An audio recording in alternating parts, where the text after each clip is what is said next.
Художественный фильм «Даралт» туркменского кинорежиссера Сахы-Салыха Байрамова был удостоен специального приза жюри на втором международном кинофестивале «Тоджик Сомони», который проходил с 15 по 20 октября 2025 года в столице Республики Таджикистан, городе Душанбе. Фильм, снятый на киностудии имени Огусхана «Туркменфильм», был показан в рамках конкурсной программы в кинотеатре «Навруз».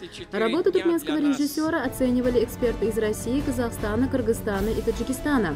Высокая оценка, данная туркменскому кино, связана с глубоким раскрытием в фильме верности и преданности туркменской женщины семейным ценностям. Кинолента «Даралт» повествует о судьбе туркменской семьи в годы Великой Отечественной войны. Главная героиня Нязик провожает мужа на фронт и, несмотря на прошедшие годы, не теряет веры в его возвращение, живет ожиданием и надеждой. Сюжет картины основан на реальных событиях, собранных из воспоминаний свидетелей того времени. В международном кинофестивале, приуроченном ко Дню таджикского кино, приняли участие режиссеры из более чем 20 стран мира.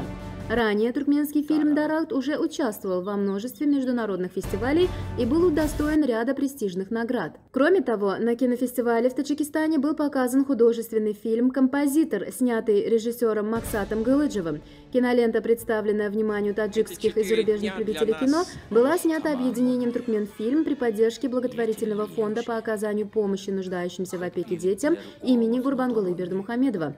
Следует отметить, что объединение «Туркменфильм» имени Огусхана является ведущим предприятием страны по производству высококачественных фильмов.